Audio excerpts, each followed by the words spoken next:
शरणं मम। नवम स्कंद।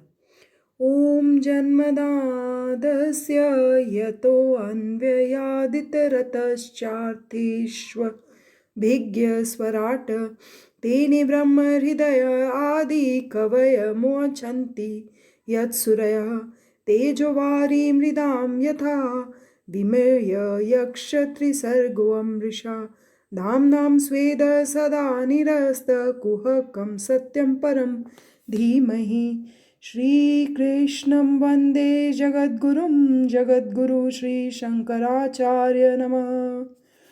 प्रथम स्कंद अधिकार लीला से संबंधित था। शिष्य का अधिकार बताया गया। जिसका अधिकार सिद्ध होता है उसे संत मिलते हैं। मृत्यु सिर पर सवार होने वाली है, ऐसा सुनने पर राजा परीक्षित के विलासी जीवन का अंत आया और वह सुधर गया। विलासी जीवन का अंत और भक्ति सिद्ध हो पाए तभी जीव अधिकारी बनता है। वैराग्य धारण करके जो बाहर निकल पड़ता है वह संत बनता है और उसे अपने आप सद्गुरु आ मिलते हैं। संत के घर ही संत पधारते हैं। तुम संत बनोगे तो तुमसे भी संत आ मिलेंगे। द्वितीय स्कंद में ज्ञान लीला आई। मनुष्य मात्र का कर्तव्य क्या है, आसन मृत्यु व्यक्ति का कर्तव्य क्या है, इन जैसे प्रश्नों की चर्चा करके ज्ञान दिया गया। तृतीय और चतुर्थ स्कंदों में सर्ग विसर्ग लीला वर्णित है। इनमें ज्ञान को क्रियात्मक रूप देने का उपदेश दिया गया है। ज्ञान को किस भांति जीवन में उतारा जाए, उसे कैसे क्रियात्मक किया जा सके, यह ध्रुव आदि के दृष्टांत के द्वारा बताया गया। ज्ञान जब तक शब्दात्मक है तब तक शांति नहीं मिलेगी। जब वह क्रियात्मक सक्रिय होगा तभी शांति मिलेगी। पांचवा स्कंद स्थिति लीला का है। गुरु द्वारा प्राप्त ज्ञान को जीवन में उतारोगे तभी स्थिरता प्राप्त होगी। श्री कृष्ण शरणम मम यह पांचवें स्कंद में बताया गया है। छठे स्कंद में पुष्टि लीला अनुग्रह लीला का वर्णन है। जो साधना करता है उसी पर प्रभु कृपा करते हैं। मनुष्य जब किसी स्वरूप में स्थिर निमग्न होता है तभी ठाकुर जी कृपा करते हैं। कुछ लोग समझते हैं कि खा पीकर हृष्ट पुष्ट होना ही पुष्टि मार्ग है। नहीं, ऐसा नहीं है। पुष्टि मार्ग तो यह बताता है कि ठाकुर जी के विरह में मनुष्य का जीवन कैसा होना चाहिए। ईश्वर को अपना सर्वस्व अर्पण कर दो, इंद्रियों को भक्ति रस में सराबोर कर दो। वैसा करने पर ही इंद्रियों को पुष्टि मिलती है। मनुष्य यदि पुष्टि का ठीक से उपयोग करे और वासना के वेग में बह जाए तो वह पुष्ट होने की अपेक्षा दुष्ट ही बनता है। अनुग्रह के बाद भी अगर मनुष्य वासना के अधीन हो जाए तो वह पुष्ट नहीं बन पाता। सातवें स्कंद में असद वासना को दूर करने के संतों के धर्म बताए गए हैं। सातवां स्कंद वासना लीला का है। प्रभु की कृपा का यदि मनुष्य अच्छा उपयोग नहीं करे तो वासना ही जागती है। जो कुछ है उसका मैं अपने सुख के लिए ही उपयोग करूंगा, ऐसा सोचना असद वासना है। प्रहलाद को जो कुछ मिला था उसका उसने सभी के लिए उपयोग किया था। मुझे जो सुख मिला है वह प्रभु का ही है। सुख भोग कर जो दूसरों को सुख देता है वह सज्जन तो है किंतु संत नहीं है। जो स्वयं दुख उठाकर अन्यों को सुख देता है वही संत है। रामलीला भागवत का फल है। रामलीला में वासना को संग लेकर जाओगे तो वहाँ प्रवेश नहीं मिलेगा। पुष्टि के बाद जगने वाली वासना अनर्थ उत्पन्न करती है। पुष्टि का सदुपयोग करने वाला देव है और दुरुपयोग करने वाला दैत्य। प्रहलाद देव माना गया क्योंकि उसने पुष्टि का सदुपयोग किया। हिरण्यकश्यपु ने पुष्टि का दुरुपयोग किया, इसलिए वह दैत्य कहलाया। प्रहलाद की वासना सद्वासना है, हिरण्यकश्यपु की असद वासना है और सामान्य मनुष्य की मिश्र वासना है। किंतु सभी लोग बुद्धि का सदुपयोग नहीं करते हैं। ईश्वर द्वारा समय, संपत्ति और शक्ति का जो सदुपयोग करे वह देव है और दुरुपयोग करे वह दैत्य। ईश्वर तो जीव पर कृपा करते ही हैं, किंतु अज्ञानी जीव उसका दुरुपयोग करता है, इसलिए वह दुष्ट बन जाता है।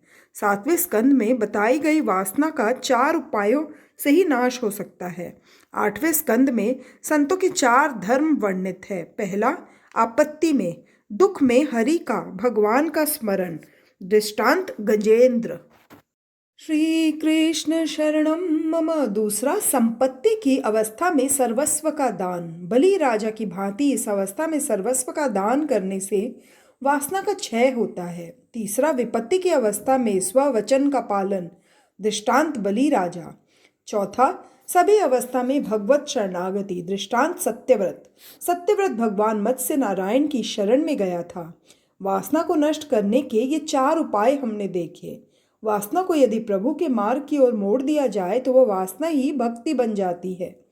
रासलीला में हमें प्रभु से मिलना तो है, किंतु वासना का आवरण जब तक बीच में है तब तक मिलन में आनंद नहीं आ सकता।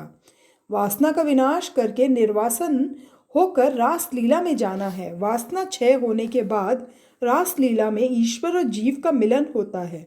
संयम और सदाचार का आसरा लोगे तभी रासलीला में स्थान मिलेगा। अष्टम स्कंद में संतों के 4 धर्म बताए, फिर भी सुखदेव जी को लगा कि अब भी परीक्षित राजा के मन में कुछ थोड़ी सी सूक्ष्म वासना रह गई है। यदि राजा उस सूक्ष्म वासना को मन में ही लेकर रासलीला में जाएगा तो वहां भी उसे काम ही दिखाई देगा।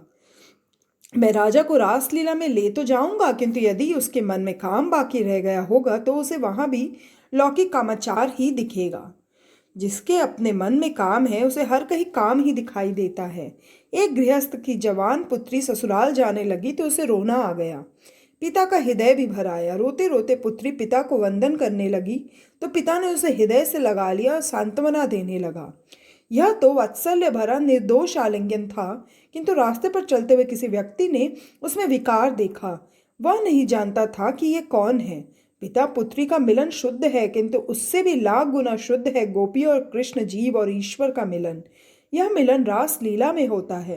रासलीला में काम बिल्कुल नहीं है। सुखदेव जी के दर्शन मात्र से अप्सराओं के काम का नाश हुआ था। जो अतिशय निष्कामी है वह काम की कथा कैसे कह पाएगा। सुखदेव जी निष्कामी हैं, जिनके दर्शन मात्र से अन्य लोगों के मन में बसे हुए काम का नाश हो जाता है। वैसे महात्मा यह कथा कर रहे हैं। जिस प्रकार सूर्य के निकट अंधकार नहीं जा सकता है, वैसे ही काम कृष्ण के निकट जा नहीं पाता है। बुद्धि में काम होगा तो कृष्ण के दर्शन नहीं होंगे। बुद्धि में जब तक वासना रूपी विष कायम है तब तक ईश्वर रूपी रस जम नहीं पाएगा। श्री कृष्ण शरणम मम। राजा की बुद्धि को स्थिर करने के लिए, शुद्ध करने के लिए 9वें स्कंद में सूर्यवंशी और चंद्रवंशी राजाओं की कथा कही गई। सूर्य है बुद्धि के स्वामी और चंद्र है मन के स्वामी। बुद्धि की शुद्धि के लिए सूर्यवंशी रामचंद्र जी का चरित्र कहा गया और मन की शुद्धि के लिए चंद्रवंशी श्री कृष्ण का। रामचंद्र की मर्यादा का पालन करोगे तो तुम्हारे मन का रावण मरेगा, तुम्हारे मन का काम मरेगा तो परमात्मा कृष्ण पधारेंगे। राम के बाद कृष्ण आते हैं। जो रावण को काम को मार सकता है वही कृष्ण लीला का दर्शन कर सकता है। रामचंद्र जी के चरित्र का वर्णन रामायण में विस्तार से किया गया है। उसी का संक्षिप्त वर्णन यहाँ भी कुछ हेतु पूर्वक ही किया गया है। जो रामचंद्र जी की मर्यादा का पालन करता है उसे ही कन्हैया मिलता है। मन को शुद्ध करने के लिए ही ये लीलाएं हैं। इस 9वें स्कंद के 2 प्रकरण हैं जो सूर्यवंशी और चंद्रवंशी राजाओं के विषय में है। सूर्यवंश में श्री रघुनाथ जी और चंद्रवंश में श्री कृष्ण अवतरित हुए। 7वें स्कंद में वासना की कथा थी। उस वासना का नाश करने के लिए 8वें स्कंद में 4 उपाय बताए गए। संतों के इस 4 धर्म को जीवन में उतारने से वासना का नाश हो सकता है। वासना को यदि विवेक पूर्वक प्रभु के मार्ग में मोड़ दिया जाए तो वह उपासना बन जाती है और मनुष्य को मुक्ति भी दिलाती है। वासना के विनाश के बाद 9वें स्कंद में प्रवेश करना है। मन और बुद्धि की शुद्धि के लिए 9वां स्कंद है। इंद्रियों में बसी हुई वासना स्थूल वासना है और मनोगत वासना सूक्ष्म। संतों के धर्मों को जीव में उतारने से स्थूल वासना का तो नाश होता है, किंतु मन और बुद्धि में बसी हुई सूक्ष्म वासना का नाश वैसी आसानी से नहीं हो पाता। मन के स्वामी है चंद्र और बुद्धि के स्वामी है सूर्य। सूर्य और चंद्र बुद्धि और मन के देव हैं। इन दोनों की आराधना करने पर बुद्धिगत वासना का क्षय होता है। वासना का पूर्णतः क्षय हुए बिना मोह का क्षय नहीं हो पाता और मोह के क्षय बिना मुक्ति नहीं मिलती। मन के सूक्ष्म मल का नाश होने पर ही मुक्ति मिलती है। ज्ञानी पुरुष बार बार सोचते हैं कि संसार में सच्चा सुख नहीं है। जब तक शरीर है तब तक सुख सुविधा की अपेक्षा तो रहती है, किंतु अंत में परिणाम तो दुखमय ही है। ऐसा मानकर ही वे भोग करते हैं। सूर्य चंद्र की उपासना के बिना बुद्धिगत वासना का नाश नहीं हो पाता। मन में सूक्ष्म मल भी नहीं रह पाएगा तो मन मरेगा, अर्थात श्री कृष्ण में मिल जाएगा। मन मरेगा तो मुक्ति मिलेगी। आत्मा तो नित्य मुक्त है। मुक्त तो मन को करना है। श्री कृष्ण शरणम मम। संत धर्म के आचरण से इंद्रियगत विकार का नाश होता है। जो विकार वासना मन और बुद्धि में सूक्ष्म रूप से व्याप्त है उसका शीघ्र विनाश नहीं हो पाता। जिसका जन्म अंतिम है उसी का मन अति शुद्ध हो सकता है। मेरा मन तो शुद्ध ही है ऐसा विचार कभी न करो, क्योंकि ऐसा करने से साधन साधना उपेक्षित हो जाने की संभावना है। भोजन से चाहे संतुष्ट बनो, भजन से नहीं। सत्कर्म का तो असंतोष ही बना रहना चाहिए। इंद्रियगत वासना नष्ट होने पर भी मनोगत वासना बाकी रह जाती है। ईश्वर के साथ एक होना है। मन और बुद्धि में बसी हुई वासना कृष्ण मिलन में बाधा उपस्थित करती रहती है। हमारा लक्ष्य बिंदु तो है श्री कृष्ण मिलन। हमें ईश्वर के साथ एकत्व साधना है। भगवान के साथ एक होने के लिए ही यह भागवत कथा है। भागवत कथा जीव को भगवान के साथ तन्मय करती है। कथा श्रवण पुण्य का काम है। कर्मों का फल तो कालांतर में मिलता है, जबकि भागवत कथा श्रवण का फल तो शीघ्र ही मिलता है। इस कथा श्रवण का फल है सांसारिक विषयों का विस्मरण और ईश्वर के साथ तन्मयता। सभी साधनों का यही फल है। कथा कीर्तन में अनायास ही तन्मयता हो जाती है। जगत को अनायास भूल कर ईश्वर के साथ तन्मय होना ही सभी साधनाओं का फल है। हमें जगत में रहना है, किंतु जगत को अपने मन में बसाना नहीं है। जिसके मन में संसार विषय आते ही नहीं है उसके लिए मुक्ति सुलभ है। प्रभु के द्वारा उत्पन्न जगत भजन में विक्षेप करता नहीं है, किंतु जीव अपने मन में जिस जगत को बसाता है वही भजन में विक्षेप करता बन जाता है। मन में से संसार के सूक्ष्म स्वरूप को निकाल बाहर करोगे तभी वहां श्री कृष्ण आ बसेंगे। बुद्धिगत काम के विनाश के हेतु ही यह नवम स्कंद की कथा है, जिसमें बरसों से तेल ही रखा जाता है। ऐसे बर्तन को 5-10 बार धोने पर वह स्वच्छ तो होगा, किंतु तेल की वास नहीं जाएगी। अब उस बर्तन में चटनी अचार रखोगे तो वह बिगड़ जाएगा। मनुष्य का मस्तिष्क भी ठीक ऐसा ही है। इसमें कई वर्षों से काम वासना रूपी तेल रखा गया है। इस बुद्धि रूपी पात्र में श्री कृष्ण रूपी रस रखना है। अब इस मस्तिष्क रूपी बर्तन में काम का अंश मात्र भी होगा तो उसमें प्रेम रस जमेगा ही नहीं। जब बुद्धि में परमात्मा का निवास होता है तभी पूर्ण शांति मिल पाती है।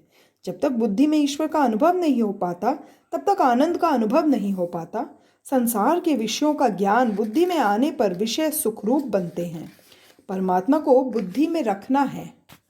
श्री कृष्ण शरणम मम। मस्तिष्क में जब ईश्वर आ बसते हैं तभी ईश्वर स्वरूप का ज्ञान पूर्ण आनंद देता है। तेल के अंश से चटनी अचार बिगड़ते हैं, वैसे ही बुद्धि में वासना का अंश रह जाने पर वह अस्थिर ही रहेगी। बुद्धि को स्थिर और शुद्ध करने के हेतु मन के स्वामी चंद्र और बुद्धि के स्वामी सूर्य की आराधना करनी है।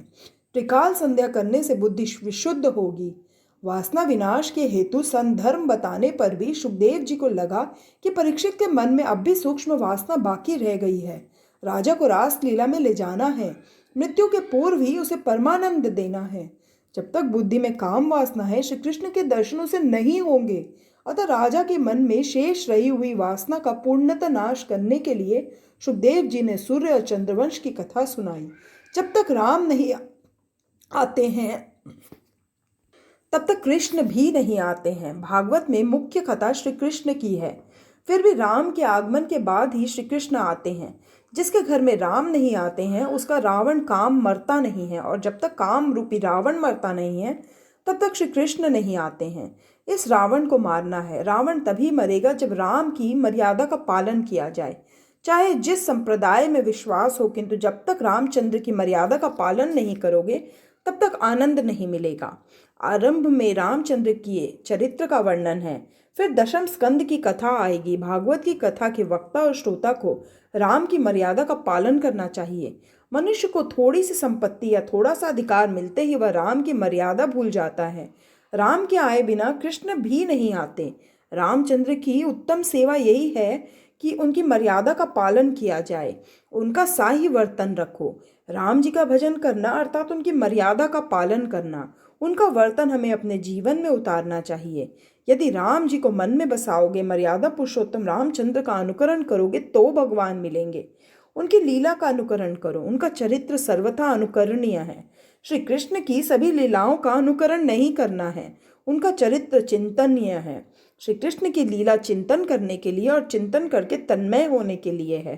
रामचंद्र ने जो किया था वह करना है, किंतु श्री कृष्ण ने जो कहा था वह करना है। राम पूर्ण पुरुषोत्तम होने पर भी मनुष्य को आदर्शमय दिखाते हैं। रामचंद्र का मातृ प्रेम, पितृ प्रेम, बंधु प्रेम, एक पत्नी व्रत आदि सब कुछ जीवन में उतारने योग्य है। रामायण के सभी पात्र आदर्श हैं। दशरथ जी का पुत्र प्रेम, सीता जी की पति भक्ति, लक्ष्मण और भरत का बंधु प्रेम आदि सब आदर्शमय है। श्री कृष्ण शरणम मम। श्री कृष्ण जो करते थे वही सब कुछ करना हमारे लिए अशक्य है। उन्होंने तो कालिया नाग को वश में करके उसके सिर पर नृत्य किया था, गोवर्धन पर्वत को भी उंगली से उठा लिया था। श्री कृष्ण के चरित्र का अनुकरण करना ही है तो पूतना चरित्र से प्रारंभ करना। पूतना का सारा विष उन्होंने पी लिया था। विष का पाचन होने के पश्चात अन्य सभी लीला का अनुकरण करना। रामचंद्र ने अपना ऐश्वर्य छिपाया था और मनुष्य के जीवन का नाटक किया। साधक का वर्तन कैसा होना चाहिए वह रामचंद्र जी ने बताया है। साधक का वर्तन रामचंद्र जैसा होना चाहिए। सिद्ध पुरुष का वर्तन श्री कृष्ण सा हो सकता है। रघुनाथ का अवतार राक्षसों की हत्या के हेतु नहीं, मनुष्यों को मानव धर्म सिखाने के हेतु हुआ था। वे जीव मात्र को उपदेश देते हैं, उन्होंने किसी भी मर्यादा को भंग नहीं किया है। रामचंद्र की लीला सरल है, उनकी बाल लीला भी सरल है, जबकि श्री कृष्ण की सारी लीला गहन है। रामचंद्र की सरलता तो अंतिम कथा की है। उन जैसा सरल आज तक कोई नहीं हुआ। अग्नि नारायण ने सीता जी को निर्दोष घोषित किया, फिर भी उस मूर्ख धोबी के कटु वचन सुनकर रामचंद्र ने सीता जी का त्याग किया। जगत के समक्ष आदर्श रखने के हेतु वे निष्ठुर हो गए। वे जगत को यह बताना चाहते थे कि आदर्श राजा का वर्तन कैसा हो सकता है और कैसा होना चाहिए। सीता ने नारी धर्म का आदर्श प्रस्तुत किया। मेरे पति ही मेरे परमेश्वर है। राम मर्यादा पुरुषोत्तम है और श्री कृष्ण पुष्टि पुरुषोत्तम। कृष्ण माखन चोर है, अर्थात मृदु मन के चोर हैं। वे सर्वस्व ही मांगते हैं। राम नाम जैसा सरल है वैसा ही उनका काम, उनकी लीला भी सरल है। राम के नाम में एक भी संयुक्त अक्षर नहीं है। कृष्ण के नाम में एक भी सरल अक्षर नहीं है, सभी संयुक्ताक्षर ही है। श्री राम दिन को 12 बजे आए थे तो श्री कृष्ण रात को 12 बजे। एक मध्याह्न में आए तो दूसरे मध्य रात्रि को। एक राजा दशरथ के भव्य राज प्रसाद में अवतरित हुए तो दूसरे कंस के कारागृह में। राम जी को पहचानना समझना सरल है, किंतु कृष्ण को समझना बड़ा कठिन है। किंतु राम जी की मर्यादा को जीवन में उतारने का काम सबसे कठिन है। सूक्ष्म वासना के नाश के हेतु नवम स्कंद में संतों के चरित्र कहे गए हैं। सूर्यवंश के प्रकरण में राम जी का चरित्र आता है। रामचंद्र मर्यादा है तो श्री कृष्ण प्रेम। श्री कृष्ण शरणम मम। मर्यादा और प्रेम को जीवन में उतारोगे तो सुखी होगे। नरसिंह अवतार की कथा में क्रोध नाश की, वामन अवतार की कथा में लोभ के नाश की और रामचंद्र जी के अवतार में काम नाश की रीति बताई गई है। क्रोध, लोभ और काम का जब नाश होता है तभी कृष्ण भगवान प्रकट होते हैं। वैसे तो भागवत का लक्ष्य कृष्ण लीला का कथन ही है, तो फिर प्रथम स्कंद से ही कृष्ण लीला का वर्णन क्यों नहीं? इसका कारण यह है कि क्रोध, लोभ और काम आदि का नाश होने पर ही परमात्मा कृष्ण मिलते हैं। अष्टम स्कंद में संपत्ति अंश में सत्यव्रत मनु महाराज की ओर मत्स्यावतार की कथा कही गई है। राजा परीक्षित ने कहा, मुझे इस सत्यव्रत मनु के वंश की कथा सुनाइए। सुखदेव जी वर्णन करते हैं, राजन, इस कल्प में राजर्षि सत्यव्रत वैवस्वत मन बने थे। विवस्वन के घर वैवस्वत हुए थे। मनु वैवस्वत सूर्यवंश के आदि प्रवर्तक है। उनका विवाह श्रद्धा नामक स्त्री के साथ हुआ था। उसके 10 संतान हुई थी। उनके नाम है इक्ष्वाकु, नृग, शर्याति, दिष्टि, कयुष, नरिष्यंत, पृषग्न, नभग और कवि। दिष्टि के वंश में मरुत नामक चक्रवर्ती राजा हुए थे। मरुत के गुरु थे बृहस्पति, वे इंद्र के भी गुरु थे। मकत राजा को यज्ञ करना था। बृहस्पति ने आने से इनकार कर दिया। हर एक कार्य में पहले कुलगुरु का पूजन तो किया ही जाना चाहिए। अब क्या किया जाए? एक बार मरुत को मार्ग में नारद जी मिल गए तो उन्होंने नारद जी से अपनी कठिनाई सुनाई। तो नारद जी ने कहा कि बृहस्पति के छोटे भाई संवर्त को ही बुला लीजिए, वे भी गुरु समान ही है, यज्ञ तो करना ही चाहिए। राजा ने कहा, संवर्त तो योगी है और उनका कोई पता ही नहीं। नारद जी ने कहा, उनका पता मैं बताऊंगा, किंतु मेरा नाम मत लेना। कई बार ज्ञानी पुरुष भी संसार से डरते हैं। संसार के स्त्री पुरुषों का संग होने से ब्रह्मकार वृत्ति का भंग हो जाता है। संवर्त योगी का नियम था कि 24 घंटों में एक बार वे काशी आते थे। महापुरुष भजन में भी नियम का पालन करते हैं। संवर्त काशी विश्वनाथ के दर्शन करने के लिए आते थे, किंतु मार्ग में यदि शव का दर्शन हो जाता तो उसे ही शिव रूप मानकर वंदन करके वापस लौट जाते थे। महाभारत के अनुशासन पर्व में विस्तार से यह कथा कही गई है। मरुत राजा शव लेकर रात को मार्ग में बैठ गए। एक पागल सा व्यक्ति आया, उसने शव को देखा तो वंदन करके वापस लौटने लगा। मरुत राजा को विश्वास हो गया कि वह संवर्त योगी ही है। राजा ने उनके चरण पकड़ लिए और प्रणाम किया। श्री कृष्ण शरणम मम। संवर्त कहने लगे, मैं अज्ञानी हूँ, मुझे ज्ञान दीजिए। मरुत ने कहा, आप संवर्त है, मेरे गुरु हैं। आप तो गुरु बृहस्पति के लघु बंधु हैं। बृहस्पति देवों के गुरु बन गए हैं और उन्होंने मेरे घर आना बंद कर दिया है।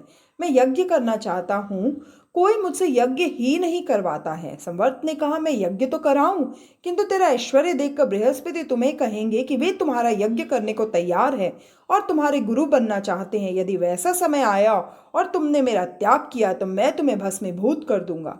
राजा ने संवर्त की शर्त को स्वीकार किया। संवर्त ने राजा को मंत्र दीक्षा दी। यज्ञ का आरंभ होने चला। यज्ञ के सभी पात्र सुवर्ण के थे। राजा के वैभव और यज्ञ की भव्य तैयारी देखकर बृहस्पति ललायित हुए। उन्होंने राजा को संदेश भेजा कि तुम्हारा मैं ही आचार्य हूँ, मैं यज्ञ कराने को तैयार हूँ। बृहस्पति ने इंद्र से कहा और इंद्र ने अग्नि के द्वारा संदेश भेजा कि बृहस्पति को ही गुरु बनाया जाए। अगर ऐसा नहीं हुआ तो इंद्र यज्ञ में बाधा उपस्थित करेंगे। अग्नि ने संवर्त से कहा, मेरी आज्ञा का उल्लंघन करोगे तो मैं तुम्हें भस्मीभूत कर दूंगा। जिस देव को संवर्त योगी आज्ञा करते हैं वह वहां उपस्थित होता है और यह देव प्रत्यक्ष हविर्भाग ग्रहण करता है। जैसा यज्ञ मरुत का हुआ था वैसा न तो कभी किसी का हुआ और न कभी होगा। मरुत के इस यज्ञ का वर्णन ऋग्वेद में भी है, भागवत में तो यह संक्षिप्त में ही वर्णित है। मनुपुत्र नभग के घर नाभाग हुए और भगवान शंकर की कृपा से नाभाग के घर भक्त अम्बरीश का जन्म हुआ। अम्बरीश मर्यादा भक्ति के आचार्य है। कांकरोली में विराजमान द्वारिका नाथ राजा अम्बरीश के सेव्य ठाकुर जी है। ये ठाकुर जी रोज 52 मन भोग आरोपते थे। कितनी सामग्री इकट्ठी की जाती होगी। अम्बरीश शब्द का अर्थ भी तो देखिए, अंबर अर्थात आकाश और ईश अर्थात ईश्वर। आकाश अंदर भी है बाहर भी, जिसके अंदर और बाहर सभी स्थान पर ईश्वर है वही अम्बरीश है। चारों ओर जिसे परमात्मा दिखाई दे वही अम्बरीश है।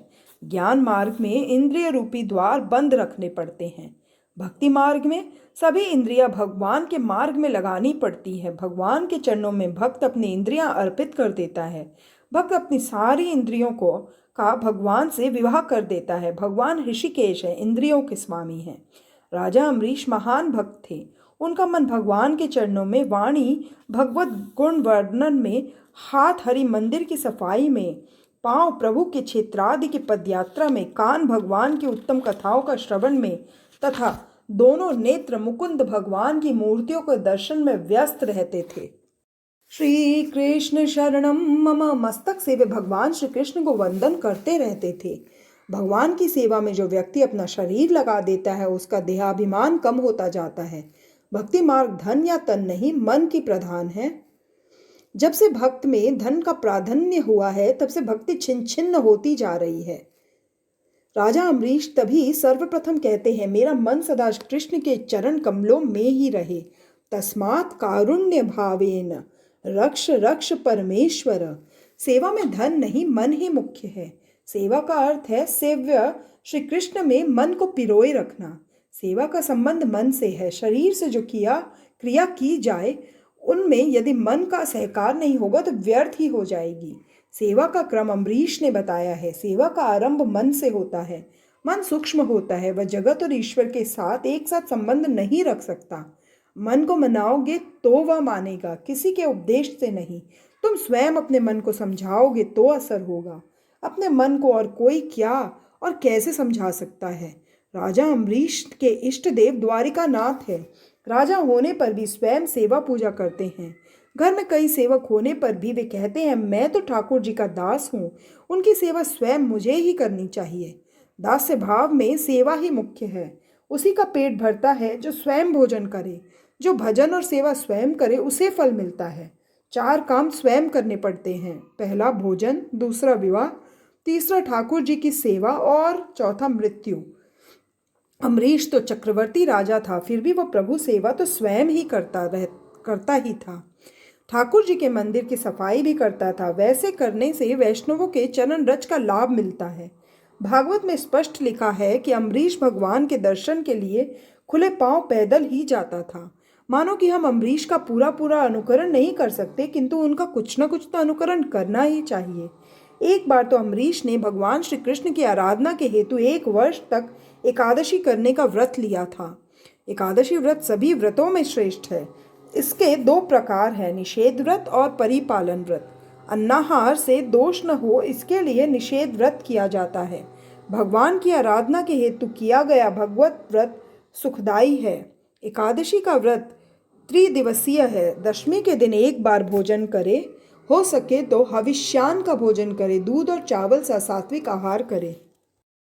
श्री कृष्ण शरणम मम, हो सके तो हविष्यान्न का भोजन करे, दूध और चावल सा सात्विक आहार करे। इस दिन अजीर्ण हो जाए उतना भोजन न करे। एकादशी तो यदि शक्य है तो निर्जला ही की जाए। ऐसा न हो सके तो दूध या ऋतुफल का संयम पूर्वक आहार करे। ऐसा करने पर ही इस व्रत का फल मिलेगा, अन्यथा नहीं। व्रत करने का विचार दृढ़ होगा तो भगवान शक्ति देंगे। एकादशी करने का संकल्प करोगे तो प्रभु सहायता करेंगे। सत्यनारायण की कथा में उस लकड़हारे लकड़ी काट कर बेचने वाले की बात आती है, जिसने अपने पास पैसे न होते हुए भी सत्यनारायण की पूजा का व्रत लिया और परमात्मा ने उसका संकल्प परिपूर्ण किया। परमात्मा सत्कर्म में हमेशा सहायक होते हैं। लोग मानते हैं कि एकादशी क्या आई, दिवाली के आगमन का संदेश आ गया। ऐसा कभी न सोचा जाए। एकादशी के दिन घर में अन्न पकाया तो क्या उसका दर्शन तक न किया जाए। इस दिन अन्न में सभी पापों का वास होता है। वे सब उस अन्न खाने वाले के सिर पर जा पहुंचते हैं। एकादशी के दिन पान सुपारी भी न खाई जाए। दिन को सोया भी न जाए। रात को 1-2 घंटा भजन अधिक करें। इस दिन पंढरपुर में विठलनाथ जी भी नहीं सोते। 5 कर्मेंद्रिय, 5 ज्ञानेंद्रिय और 1 मन, इन सभी को प्रभु में लगाए रखना ही एकादशी है। यद्यपि आज लोग एकादशी में 11 रसों को भोगते हैं और उसे दिवाली का लघु रूप ही बना लेते हैं। ऐसा नहीं करना चाहिए। ऐसी एकादशी से कोई फल नहीं मिल पाता। समीप और वास रहना। उपवास का अर्थ है प्रभु के समीप रहना, और वही है सच्ची एकादशी। द्वादशी के दिन 1 ही बार भोजन करो। सुपात्र ब्राह्मण की सेवा के बाद प्रसाद ग्रहण करो। द्वादशी के दिन 2 बार भोजन करने से एकादशी व्रत का भंग हो जाता है। एकादशी व्रत विधि पूर्वक करो। यदि विधि पूर्वक न किया जा सके तो मर्यादानुसार अन्नाहार का त्याग करके फलाहार करो। यह व्रत आरोग्य की दृष्टि से भी आवश्यक है। लोग आजकल के डॉक्टरों का विश्वास करते हैं, किंतु व्यास जैसे महान ऋषि मुनियों के शब्द का नहीं। डॉक्टर टाइफॉइड कहकर 21 दिन अनशन कराए तो लोग कर लेते हैं, किंतु एकादशी को मात्र 1 दिन अनशन नहीं करते हैं। एकादशी न करने वाले को ऐसी एक साथ कई एकादशियां अनिर्वायत करनी पड़ती है। राजा अम्बरीश ने विधि पूर्वक एकादशी का व्रत किया और व्रत की पूर्णाहुति के समय यमुना किनारे आए। वहां उन्होंने स्नान किया और ब्राह्मणों की पूजा करके व्रत की पूर्णाहुति करने की तैयारी करने लगे। श्री कृष्ण शरणम मम। इतने में वहां मुनि दुर्वासा अतिथि बनकर आए। भगवान को भोग लगा दिया था। राजा ने मुनि का स्वागत करते हुए कहा, पधारिए महाराज, मेरे यहाँ प्रसाद ग्रहण कीजिए। दुर्वासा ने कहा, मैं मध्यांग कर्म आदि से निवृत्त होकर आता हूँ। ईश्वर की धर्म मर्यादा तोड़ने जैसा कोई और पाप नहीं है। ईश्वर की धर्म मर्यादा का उल्लंघन करोगे तो भक्ति असफल रहेगी। ईश्वर के साथ तन्मयता होने के बाद देहभान विस्मृत होने पर यदि धर्म छूट जाए तो कोई आपत्ति नहीं है, किंतु जानबूझकर कभी धर्म की मर्यादा का उल्लंघन होना नहीं चाहिए। इधर राजा को त्रयोदशी के पहले व्रत छोड़कर प्रसाद लेना है और उधर दुर्वासा संध्या पूजा में ऐसे लीन हो गए हैं कि उन्हें समय का भान ही नहीं रहा है। राजा को चिंता हो रही है। ब्राह्मणों को भोजन के लिए आमंत्रण दिया गया है। उन्हें भोजन कराने के पहले तो भोजन किया नहीं जा सकता। यदि मैं प्रसाद ग्रहण कर लूँ तो ब्राह्मण की मर्यादा भंग होती है, और ग्रहण न करूँ तो त्रयोदशी का आरंभ हो जाने पर व्रत भंग होने जा रहा है। द्वादशी की समाप्ति के कुछ ही पल शेष है। ब्राह्मणों की आज्ञा पाकर राजा ने प्रसाद ले लिया। राजा ने दुर्वासा का स्वागत किया। दुर्वासा ने अनुमान करके मान लिया कि राजा ने प्रसाद ले लिया। उन्होंने राजा से कहा, राजन, तूने मुझे आमंत्रण तो दिया किंतु भोजन करके अच्छा नहीं किया। मैं अतिथि और मुझे ही भूखा रखकर तूने भोजन कर लिया। यह कैसी है तेरी विष्णु भक्ति। राजा ने कहा, मैंने तो मात्र जलपान ही किया है महाराज।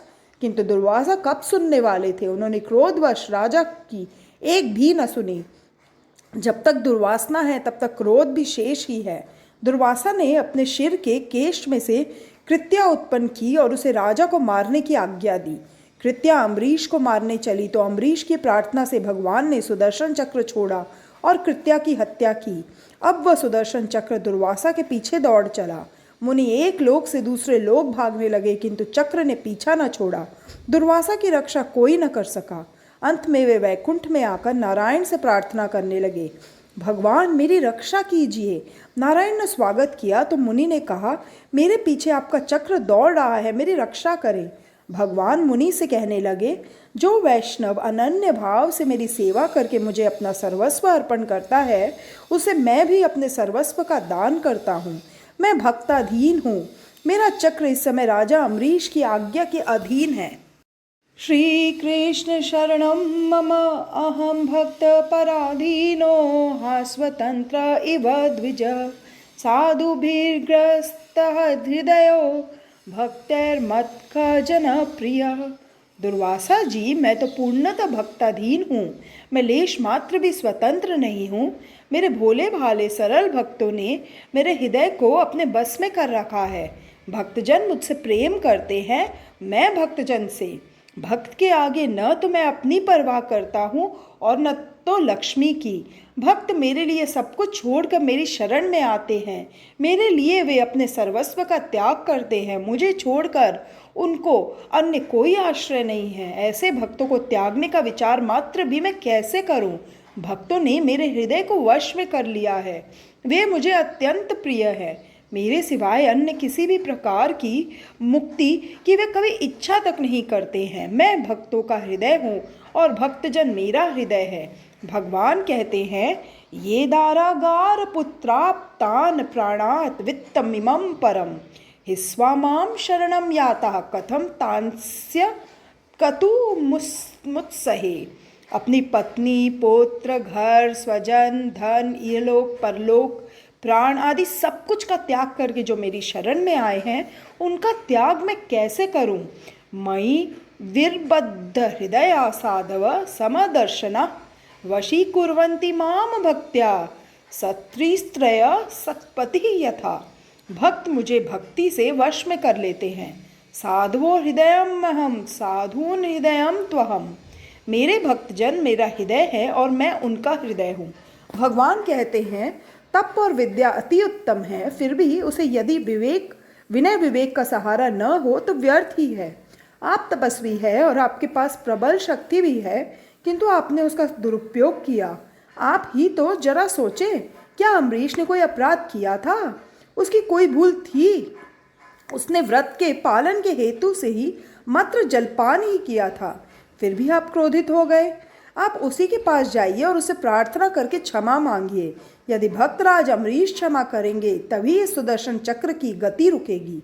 दुर्वासा अम्बरीश के पास आए और क्षमा याचना के लिए उन्हें प्रणाम करने जा ही रहे थे कि राजा ने कहा, नहीं नहीं महाराज, आप वंदन करें, यह शोभास्पद नहीं है।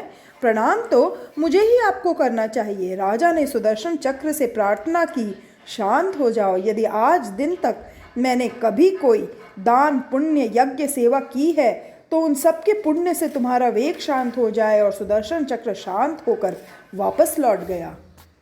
श्री कृष्ण शरणम मम। अम्बरीश की कथा में भी एक रहस्य है। अम्बरीश शुद्ध भक्ति स्वरूप है, अतः चरित्र के आरंभ में सभी इंद्रियों की भक्ति बताई गई है। अम्बरीश का चरित्र भक्ति का चरित्र है। भक्ति मार्ग में दुर्वासा अर्थात दुर्वासना बाधा उपस्थित करती है। मैं ही बड़ा हूँ और बाकी सब छोटे हैं, ऐसी दुर्वासना दुर्वासना है। सुख को मैं ही भोगूं, ऐसी भावना भी दुर्वासना ही है। दूसरों को दुखी करने की दुर्वासना भक्ति में बाधा रूप है। भक्ति करते हुए यदि अहंकार हुआ तो मान लो कि दुर्वासना आ गई। दुर्वासना में से अभिमान जागता है और अभिमान से क्रोध। क्रोध कृत्या कर्कशा वाणी को उत्पन्न करता है। कृत्या कर्कशा वाणी भक्ति को मारने की तैयारी करती है, तो ज्ञान रूपी सुदर्शन चक्र भक्ति को बचाने आ जाता है। ज्ञान कृत्या को विनष्ट करती है। यदि भक्ति शुद्ध है तो कर्कशा वाणी उसका कुछ भी नहीं कर सकती है। भक्ति की रक्षा सुदर्शन चक्र अर्थात ज्ञान करता है। सभी में श्री कृष्ण का दर्शन ही सुदर्शन है। भक्ति के निकट जब कृत्या कर्कशा वाणी आती है तो वैष्णव उसका ज्ञान दर्शन सुदर्शन चक्र से नाश करते हैं। यदि मन निंदा से प्रभावित हुआ तो वह सच्चा वैष्णव नहीं है। कर्कशा वाणी को सहन कर लोगे तो सुखी होगे। कर्कशा वाणी बोलने वाला ही अधिक दुखी होता है। यदि भक्ति है तो ज्ञान और वैराग्य दौड़ते हुए आएंगे, जैसे कि सुदर्शन चक्र आया था, और ज्ञान वैराग्य कृत्य कर्कशा वाणी निंदा का नाश करेंगे। दुर्वासा ने राजा अम्बरीश को कटु वचन सुनाए, फिर भी वे क्रोधित नहीं हुए थे। जिसके मस्तक पर ठाकुर जी विराजते हैं वही अम्बरीश है। जब दुर्वासा ने प्रशंसा की तब भी राजा को वैसी कोई प्रसन्नता न हुई थी, अर्थात वे दोनों स्थिति में एक से ही रहते थे। सच्चा भक्त निंदा और स्तुति को समान मानता है। तुल्य निंदा स्तुति। यदि भक्त को कोई कुछ कर्कश बात कर दे, उसकी निंदा करे, फिर भी उस पर अम्बरीश की भांति असर नहीं होता। भक्ति करो तो अम्बरीश की भांति करो। अम्बरीश की भक्ति ऐसी सच्ची और बलशाली थी कि भगवान को भी कहना पड़ा था, अहम भक्त पराधीन। सभी के प्रति संभाव समता रखे वही ज्ञानी है। सभी में ईश्वर है, ऐसा ज्ञान होना ही सच्चा ज्ञान है। ईश्वर स्वरूप के ज्ञान के बिना न तो भक्ति होती है और न भक्ति दृढ़ होती है। अतः भक्ति में ज्ञान भी आवश्यक है। विषय के प्रति जब तक वैराग्य नहीं उत्पन्न होता तब तक भक्ति हो नहीं सकती। भक्ति के पहले ज्ञान और वैराग्य आते हैं। जहाँ भक्ति है वहाँ ज्ञान रूपी सुदर्शन चक्र रक्षा करता है। भक्ति सिद्ध हुई नहीं कि सभी शास्त्रों का ज्ञान प्राप्त हो गया। राम की महिमा भी बहुत बड़ी है। श्री कृष्ण शरणम मम, नाम लिया उन्होंने, जान लिया सकल शास्त्र का भेद। बिना नाम नरक में गया पढ़ पढ़ चारों वेद।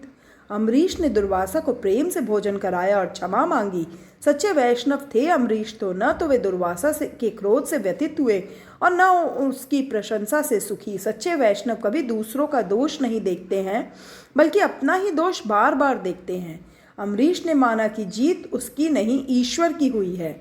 जो मानता है कि जीत अपनी हुई, उसकी हार अवश्य होती है। जरा सोचो तो, इन राजाओं का इतिहास कहने की सुखदेव जी को क्या आवश्यकता ही क्या थी। किंतु अम्बरीश जैसे राजा सुखदेव जी को बहुत प्रिय है। धन्य है राजा अम्बरीश को। वे घर में भी सन्यासी सा जीवन जीते हैं, जबकि मैं सुखदेव जी वनवासी होने के बाद सन्यासी सा जीवन जी रहा हूँ। सुखदेव जी सोचते थे कि सभी कुछ त्याग कर वनवासी बनकर सन्यासी हुआ, जबकि यह अम्बरीश तो राजप्रासाद में वैभव युक्त वातावरण में रानियों के साथ रहकर भी सन्यासी सा जीवन जी रहा है। मैं सभी कुछ छोड़कर प्रभु के पीछे दौड़ रहा हूँ, जबकि इधर अम्बरीश घर में बसकर भी द्वारिकाधीश के साथ है। निसंदेह वह मुझसे श्रेष्ठ है। यही कारण है कि मैंने इसकी कथा सुनाई। ज्ञान प्रभु को परतंत्र नहीं कर सकता, बांध नहीं सकता। भक्ति ही भगवान को बांधती है, परतंत्र करती है। ज्ञानी महात्मा ब्रह्मानुभव तो कर सकते हैं, किंतु भगवान को स्वाधीन नहीं कर सकते, पराश्रय नहीं कर सकते, बांध नहीं सकते हैं। भक्ति माता है और ज्ञान वैराग्य संतान। जहाँ शुद्ध भक्ति है वहाँ ज्ञान वैराग्य दौड़ते हुए आ जाते हैं। मनु महाराज को पुत्र हुआ इक्ष्वाकु। वह वंश में मांधाता हुआ। इस राजा मांधाता कि 50 कन्याओं का विवाह सौभरी ऋषि के साथ हुआ। सौभरी तपश्चर्या करके सिद्ध बने, सो वहाँ दर्शनार्थी जनता की भीड़ जमती रहती थी। भीड़ जमा होने से भजन में भंग होना स्वाभाविक है, तो सौभरी ने सोच विचार कर यमुना जी में प्रवेश किया और वहाँ जल में तप करने लगे। सौभरी के मन में एक बार विचार आया, परमात्मा की माया मुझे बिल्कुल प्रभावित कर नहीं सकती। तो भगवान ने माया की रचना की। ऋषि ने बार बार एक मत्स्य युगल की प्रेम केली देखी। तो उसके मन में भी काम जागा और वैसा ही सुख भोगने की इच्छा करने लगे। तो 85 वर्ष की वृद्धावस्था में भी विवाह करने की उन्होंने सोची और राजा मांधाता के पास आए। राजा ने सोचा कि इन वृद्ध मुनि से किसी कन्या ने विवाह किया तो वह जीवन भर दुखी होगी और विवाह न होगा तो वे मुझे ही शाप देंगे।